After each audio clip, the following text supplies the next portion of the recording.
get under the skin of the characters who are involved in these things, and you want to know how someone can do that, or what drives someone to do that. Is it to do with their history? Is it to do with, is there an answer to it, or are people just born evil? That sort of question.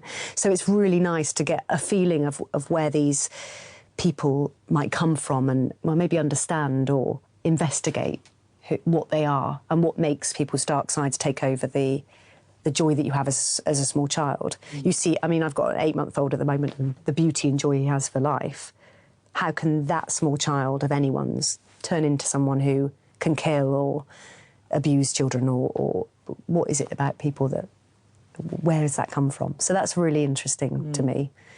Yeah, I'm not sure why other people listen, but that would be why I would be interested in, you know, thrillers and suspense and, murder investigations. So how did you get into this game of acting, but more specifically into voice acting? Because you've narrated so much, you've done so many radio plays, and I know you've voiced for video games as well. How did you get into that?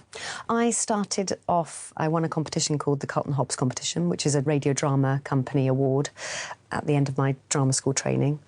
And I had 6 months on the BBC Radio Rep, which was fantastic. So I did lots of different plays in live radio studios and worked with every person you could name. It was a very good training ground for voice and radio and accents. And then from then got a voiceover agent, and then just came in and did my first book, and I fell in love with doing audiobooks.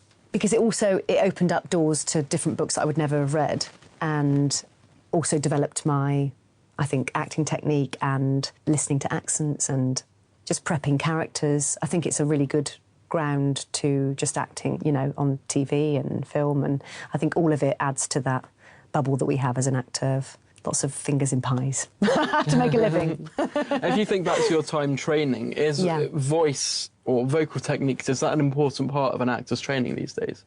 Definitely, we have voice lessons, and I mean, it was about everything really at Welsh College. I went to Welsh College in Cardiff.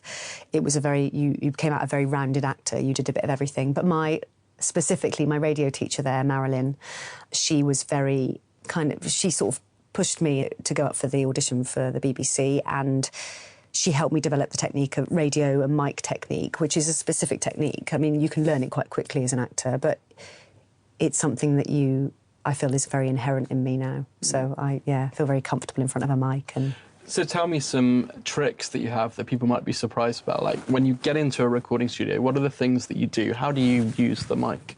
Oh, gosh. So there's something called pitching. So if you're shouting for someone, obviously you don't want to shout directly into a mic, so you would pitch and raise your voice over the mic as if you're pitching away, but it would sound like you're shouting for someone, but you're not really shouting, so that sort of thing. Although in computer games, they want you to shout directly into the mic. Oh, right. So just shout as loud as you can. You know, in the war games I do, in this, you know, all these crazy games I do, playing a witch or a magician.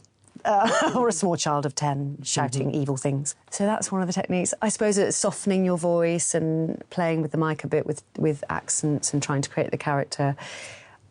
Obviously, you've got to put yourself in place of the listener and not do too much for the mic, because I think the truth comes through radio and audiobooks. You can tell if something feels very real or not. And what about sort of consistency? I think particularly, for example, here, where you're voicing the character of Kate, a year, 2 years after you previously recorded it. Did you find yourself having to refer back to previous recordings to make sure there's consistency? Or? Oh, definitely. I went through and just checked that I was staying consistent, and I think your voice does change anyway as you grow older. So after a year, you think, oh, I mean, it's very similar to what it was then, but just making sure the accent's spot on and her personality and energy, the energy of the characters is correct. So that's important. I mean, I feel very passionate, and I'm a bit of a perfectionist, so I think that's something I would do.